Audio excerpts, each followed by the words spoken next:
जी हिंद हमारे प्यारे छोटे भाई और बहनों, आप सभी भाभी अध्यापकों का डीएलएड के नंबर 1 यूट्यूब चैनल एजुकेशन 24 में आप सभी का स्वागत है। सभी अपने प्यारे छोटे भाइयों बहनों को इस वीडियो में यूपी डीएलएड 4th सेमेस्टर की परीक्षा आप सभी की समाप्त हो चुकी है। शांति, शिक्षा एवं सतत विकास का इसी का आप सभी का पूरा पेपर यहाँ पे ले चुका हूँ और इसको यहाँ पे पूरा सॉल्यूशन देने वाला हूँ कि 18 के 18 क्वेश्चन में जो है किसका क्या यहाँ पे उत्तर होने वाला है। आप सभी के एक एक उत्तर के बारे में यहाँ पे बताऊंगा बहुत तेजी से, आप सभी का देर न करते हुए, जिससे कि आप सभी यहां पे मिलान कर पाओगे कि आप सभी का कौन सा आंसर सही हो रहा है और कौन सा आंसर गलत हो रहा है, जिससे कि आप सभी को एक अप्रॉक्स आइडिया लग जाएगा, एक अनुमानित आइडिया लग जाएगा कि आप सभी का इस बार जो है शांति, शिक्षा एवं सतत प्रयास में जो है आप सभी के कितने नंबर यहाँ पे बन रहे हैं, आप सभी के सही हो रहे हैं। तो आप सभी को तेजी से जो है हम लोग सबसे पहले ऑब्जेक्टिव प्रश्न को देखेंगे, उसके बाद से जो है अति लघुत्री और फिर जो है हम लोग लघुत्री पे जाएंगे। तो सबसे पहले यहाँ पे पहला क्वेश्चन देख लेते हैं। यहाँ पे पहला क्वेश्चन आप लोग देखेंगे तो पहले क्वेश्चन में कह रहा है कि यहाँ पे किसी को हानि पहुंचाने के उद्देश्य से किया गया व्यवहार का क्या कहलाता है। अब एक बात बताइए, किसी को हानि पहुंचाना है तो किया गया व्यवहार आप सभी को क्या कराएगा? आक्रामकता से आप जो है किसी पे जो है आप व्यवहार करते हैं तो क्या उसकी हानि को पहुंचाने के लिए, तो आप सभी का यहाँ पे पहला ऑप्शन जो है यहाँ पे राइट आंसर हो जाएगा। उसके बाद से दूसरे नंबर क्वेश्चन पे आते हैं। दूसरा नंबर क्वेश्चन करा किसी निम्नलिखित में से किसे शांति के कौशल के रूप में स्वीकार नहीं किया जा सकता। यहाँ पे शांति के कौशल के रूप में, तो इसमें आप जो आप सभी देख सकते हैं यहाँ पे जो है तदनुसारी है, वकालत है, समस्या समाधान, यह सब जो शांति के रूप में स्वीकार किया जा सकता है, मगर कृषि कार्य जो है ये शांति के रूप में कैसे स्वीकार, ये तो अलग हो गया ना। ये आप सभी का जो है ऑप्शन नंबर 4 हो जाएगा। उसके बाद से आते हैं थर्ड नंबर पे। थर्ड नंबर कह रहा है कि विश्व भारती की स्थापना किसने की थी। ये तो बहुत ही अच्छा क्वेश्चन पूछा गया था। तो यह इसका राइट आंसर आप लोगों को बताने से पहले मैं आप सभी अपने प्यारे छोटे भाइयों बहनों को बता दूं, यूपी डीएलएड या पीएनपी कार्यालय या आप सभी के एग्जाम से संबंधित या आप सभी के रिजल्ट से संबंधित आप लोगों को किसी भी प्रकार की कोई समस्या होती है तो आप हमारे व्हाट्सएप ग्रुप से जुड़ करके वहां पे जाकर के आप हमसे पूछ सकते हैं। इस वीडियो के डिस्क्रिप्शन और कमेंट में हमारे व्हाट्सएप ग्रुप का लिंक है, वहां से जाकर के ज्वाइन हो जाइए। अगर आप लोगों को समस्या होती है तो वहां पे आप हमसे पूछ सकते हैं। मेरे द्वारा हमेशा प्रयास किया जाता है कि आप सभी की सभी समस्याओं का जो है समाधान किया जाए। बाकी पीएनपी कार्यालय, यूपी डीएलएड से कोई भी इंफॉर्मेशन आती है तो सबसे पहले मैं अपने व्हाट्सएप ग्रुप के माध्यम से आप लोग को अपडेट कर देता हूं। यहाँ पे अपने थर्ड नंबर क्वेश्चन पे यहाँ पे देख लेते हैं। इसका राइट आंसर जो है आप सभी का यहाँ पे आप सभी का हो जाएगा विवेकानंद, सॉरी दोस्तों, यहाँ पे आप सभी का राइट आंसर जो है आप सभी का रविन्द्रनाथ टैगोर को जो है रविन्द्रनाथ टैगोर को द्वारा जो है विश्व भारती की स्थापना की गई थी। उसके बाद से आते हैं अपने यहाँ पे फोर्थ नंबर क्वेश्चन पे। फोर्थ नंबर क्वेश्चन कर रहा है नीति मीमांसा के प्रमुख सिद्धांत कौन से हैं। ये बहुत ही मतलब आप सभी समझ सकते हैं, बहुत ही ये आसान क्वेश्चन पूछा गया। सत्य, ये तो होता ही है सत्य, अहिंसा ये भी होता है, सत्याग्रह भी होता है। तो आप सभी का ऑप्शन नंबर ये 4 हो जाएगा, ये सभी हो जाएगा आप सभी का यहाँ पे। उसके बाद से आते हैं पांचवें क्वेश्चन पे। पांचवा क्वेश्चन यहाँ पे कर रहा है मीडिया हिंसा फैलाने के लिए निम्नलिखित में से किसे प्रकार जिम्मेदार है। किस प्रकार जिम्मेदार है मीडिया हिंसा फैलाने के लिए, ठीक है, यानी कि कोई खबर चला दी जाती है, ये हो गया वो हो गया, तो इसके लिए किस प्रकार जो है वह जिम्मेदार है, इसके बारे में पूछ रहा है। इसको बताने से पहले मैं आप सभी को बता दूं, यूपी डीएलएड या पीएनपी कार्यालय संबंध कोई भी अपडेट आती है तो आप सभी लोग जानते हैं पीएनपी कार्यालय से ऑफिशियल नोटिस आने के 2 दिन 4 दिन 10 दिन पहले मेरे द्वारा आपको सारी सूचनाएं दे दी जाती हैं और वह जब पीएनपी कार्यालय से नोटिस आती है तो 100% सही साबित होती है। तो आप लोगों ने अभी तक हमारे चैनल को सब्सक्राइब नहीं किया होगा तो सबसे पहले चैनल को सब्सक्राइब कर लीजिएगा, जिससे कि आप लोग को यूपी डीएलएड और पीएनपी कार्यालय संबंध हर एक महत्वपूर्ण जानकारी यहाँ पे सबसे पहले और सबसे सटीक यहाँ पे मिलती रहे। और आप लोग ये पूरा वीडियो देखने के बाद इस वीडियो को अपने हर एक भाई बहन के साथ और अपने कॉलेज ग्रुप में जरूर से जरूर शेयर कर दीजिएगा, जिससे कि सभी यहाँ पे मिलान कर पाएंगे कि उनका कितने नंबर का यहाँ पे सही हो रहा है। और जो है आप सभी जो है नीचे कमेंट करके जरूर बताइएगा कि आप सभी का यहाँ पे जो है कितने नंबर का सही हुआ है। यहाँ पे पहला ऑप्शन करा है हिंसा फिल्मों के प्रसारण द्वारा, यानी कि हिंसक जो फिल्म बनाई जाती है उसके प्रसारण से, बच्चों के द्वारा हिंसक वीडियो गेम के कारण और उसके बाद से विवादास्पद बयानों का प्रमुखता से दिखाने के कारण। अब एक बात बताइएगा, अगर जो है हिंसक फिल्में प्रसारित की जाएंगी तो बच्चों के दिमाग में क्या बैठेगा? वही तो बैठेगा कि हिंसा करना है, तो हिंसा फैला रहा है मीडिया के फिल्मों के माध्यम, मीडिया भी तो फिल्म भी तो मीडिया के माध्यम से आती है। उसके बाद से बच्चों के द्वारा हिंसा वीडियो गेम के कारण आप सभी जानते हैं एक वेल करके गेम आया था, और अभी जानते हैं अभी जो नया वाला ये जो गेम चला था ये पबजी दुका कहा जाता है, हमको पता नहीं है, मैं तो खेलता नहीं, तो उसमें गाली गलौज तक करते हैं, मैंने कई लोगों को देखा। तो एक तरीके से हिंसा ही तो है। उसके बाद से विवादास्पद बयानों को प्रमुखता से दिखाने, अब देखते हैं अभी बहुत सारे ऐसे नेता होते हैं जो फालतू के बयान दे देते हैं, जिसके वजह से जो है जगह जगह दंगा हो जाता है। ये आप सभी के यहाँ पे तीनों ऑप्शन यहाँ पे सही हो जाएगा और इसका राइट आंसर जो है आप सभी का ऑप्शन नंबर 4 हो जाएगा, उपयुक्त सभी। उसके बाद से आते हैं अपने अगले क्वेश्चन पे, अति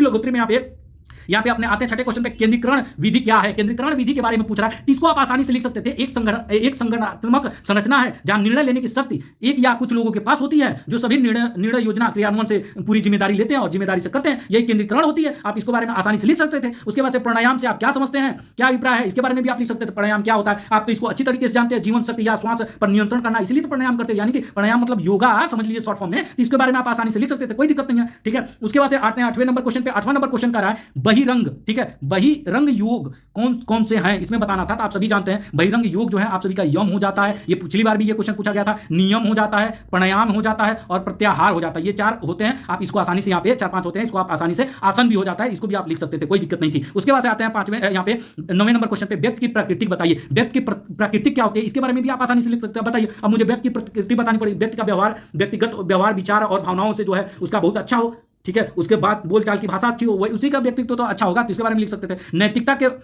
पंच मूल्य सूत्र बताइए, पंच मूल्य सूत्र बताना था नैतिकता के, तो इसके आप आसानी से बता सकते थे। ईमानदारी होती है, ठीक है, ईमानदारी होती है, सम्मान होता है, दया होता है, न्याय होता है, जिम्मेदारी होती है, जिसके अंदर होता है यही तो पांच तत्व हो जाएंगे जिसके अंदर नैतिकता के रूप में मिलेंगी। उसके बाद से आते हैं अपने यहाँ पे 11वें नंबर क्वेश्चन पे। यहाँ कह रहा है सतत विकास के 3 आयाम लिखिए कौन कौन से हैं सतत विकास के। आप इसको आसानी से लिख सकते थे। 3 आयाम आप सभी जानते हैं, एक जो है आप सभी का सामाजिक आयाम हो जाता है, एक पर्यावरणीय आयाम हो जाता है, एक आर्थिक आयाम हो जाता है। 3 आयाम आसानी से आप लिख सकते थे। उसके बाद से आते हैं लघुत्तरी प्रश्न पे। लघुत्तरी प्रश्न में जो यहाँ पे कह रहा है भारतीय दर्शन की प्रमुख विशेषता बताइए, भारतीय दर्शन के बारे में बताइए। आप आसानी से इसको लिख सकते थे, जबकि इसमें कुछ नहीं है। आप लिख सकते थे आत्मा, कर्म, पुनर्जन्म, मोक्ष, अज्ञान के बंधन से मुक्त पर जोर देना, साथ ही धर्म और दर्शन का समन्वय करना। यही भारतीय दर्शन है। दर्शन के बारे में नहीं कहते हैं कि ज्यादा फिलोसफर ना बना, गांव में देहात में ऐसे लोग कहते हैं, तो वही दर्शन होता है। ठीक है, तो आप इसको आसानी से लिख सकते थे। उसके बाद से जो है 13 नंबर क्वेश्चन में शांति शिक्षा के विभिन्न क्षेत्रों का उल्लेख कीजिए। आप शांति शिक्षा के विभिन्न क्षेत्र आप लिख सकते थे कि जो है अहिंसा, मानवाधिकार, विविधता, ठीक है, और उसके बाद पर्यावरण जिम्मेदारी, लैंगिक समानता, इसके बारे में और भी सारी चीजें लिख सकते थे। ये सब होती है। उसके बाद से आते हैं अपने अगले क्वेश्चन पे। 14 नंबर क्वेश्चन कह रहा है कि मूल्य की अवधारणा को स्पष्ट करते हुए मूल्य का आवश्यक पर प्रकाश डालिए। इसको बताने से पहले मैं आप सभी को बता दूं, अगर आप सभी को यूपी डीएलएड संबंधित या पीएमपी कार्यालय संबंधित या आप सभी के एग्जाम से संबंधित या आप सभी के रिजल्ट संबंधित आप लोगों को किसी प्रकार की कोई समस्या होती है, हमसे पूछना चाहते हैं, तो आप हमारे व्हाट्सएप ग्रुप से जुड़ करके आप हमसे पूछ सकते हैं। हमारे व्हाट्सएप ग्रुप का लिंक इस वीडियो के डिस्क्रिप्शन और कमेंट में वहां से जाकर के ज्वाइन हो जाइए और वहां ज्वाइन होकर आप हमसे वहां पे पूछ सकते हैं। अगर आप लोगों को पीएमपी कार्यालय संबंधित या यूपी डीएलएड संबंधित कोई भी अपडेट आती है, कोई भी इंफॉर्मेशन आती है, तो सबसे पहले मैं अपने व्हाट्सएप ग्रुप के माध्यम से ही आप लोगों के साथ शेयर कर देता हूं। तो ज्वाइन नहीं हुआ तो जाकर के जल्दी ज्वाइन हो जाइए। और 13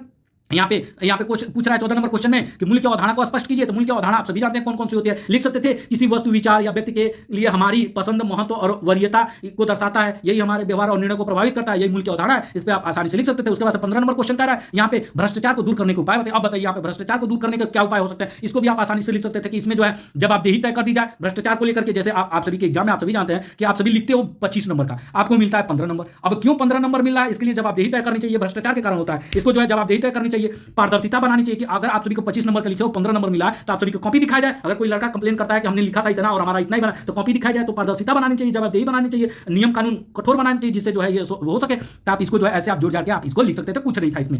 उसके बाद 16 नंबर गांधी जी ने दर्शन को किन भागों में बांटा, उल्लेख कीजिए। अब बताइए गांधी जी ने दर्शन को किन भागों में बताया। आप सभी जानते हैं गांधी जी बस जीवन भर जो है सत्य, अहिंसा, प्रेम, ठीक है, समन्वय, यही सब के बारे में उन्होंने कहा था कि सत्य की राह पे चलो, अहिंसा की राह पे चलो, प्रेम करो एक दूसरे से। ठीक है, गांधी जैसे आज तक ना कोई हुआ है ना आगे होगा। ठीक, तो आप ऐसे ही उनको जोड़ करके लिख सकते थे कि जो है अहिंसा, प्रेम, सत्य, ये सब इनके बारे में। उसके बाद से यहाँ पे आता है मानवाधिकार के प्रकारों को स्पष्ट कीजिए। ये बहुत ही अच्छा क्वेश्चन पूछा गया था, मानवाधिकार के प्रकार कौन कौन से होते हैं। ठीक है, तो यह आप सभी जानते हैं मानवाधिकार आप सभी को पता भी होना चाहिए। नागरिक, राजनीतिक, आर्थिक, सामाजिक और सांस्कृतिक अधिकारों में वर्गीकृत किया जाता है। यह जो है आप सभी के 5 अधिकार होते हैं, इसको 5 भागों में बांटा गया। आप इसको आसानी से लिख सकते थे। अहिंसा, हिंसा, यहाँ पे सॉरी दोस्तों, हिंसा के कौन कौन से प्रकार। अब बताइए हिंसा के यहाँ पे प्रकार पूछ दिया। हिंसा, अभी हिंसा से एक क्वेश्चन आप सभी का था वहां पे, तो आप सभी जानते हैं हिंसा कौन कौन सा होता है। आप सभी जानते हैं कि किसी को मार देंगे तो भी हिंसा, उसको मार के चोटिल कर देंगे तो यानी कि उसको शारीरिक हिंसा बोलते हैं। यौन हिंसा आप सभी जानते हैं, यौन शोषण होता है उसको यौन हिंसा भी बोलते हैं। ठीक, भावनात्मक यानी कि आप आसानी से ऐसे समझ सकते हैं किसी से जो है आप इमोशनल लगाव है और भावनात्मक आपको चीट कर रहा है, जैसे गर्लफ्रेंड बॉयफ्रेंड को चीट करता है तो वैसे ही भावनात्मक लगाव होता है। बाद में पता चलता है कि वो उसको चीट कर रहा है, तो यह भावनात्मक हो गया। उसके बाद मनोवैज्ञानिक, ठीक है, मनोवैज्ञानिक हो गया, आर्थिक हो गया, सांस्कृतिक हो गया। आर्थिक इसलिए आप कह सकते हैं कि आपसे पैसा लिया जा रहा है, दिया नहीं, लेके भाग गया, तो आर्थिक आपका हो गया। तो आप ऐसे ही इसको जोड़ जाकर आप इसको पूरा इसमें लिख सकते थे, इसमें कोई अलग चीजें नहीं थी। बाकी इस वीडियो को अपने हर एक भाई बहन के साथ और अपने कॉलेज ग्रुप में जरूर से जरूर शेयर कर दीजिएगा और कमेंट करके बताइएगा आप सभी का पूरा 4th सेमेस्टर का पेपर कैसा होगा। आप सभी के यहाँ पे पेपर जो है सकुशल संपन्न हो चुका है। बाकी पीएमपी कार्यालय, यूपी डीएलएड संबंधित कोई भी अपडेट आती है तो आप सभी जानते हैं सबसे पहले मेरे द्वारा आप लोग को दी जाती है। तो चैनल को भी सब्सक्राइब नहीं किया होगा तो चैनल को भी सब्सक्राइब कर लीजिएगा। अभी तक हमारे व्हाट्सएप ग्रुप से नहीं जुड़े हैं तो व्हाट्सएप ग्रुप से जुड़ जाइएगा। बाकी इस वीडियो में दोस्तों इतना ही। अपना और अपने परिवार का ख्याल रखें और अपने आगे की पढ़ाई बेहतर से बेहतर तरीके से करते रहिए। जय हिंद, वंदे मातरम।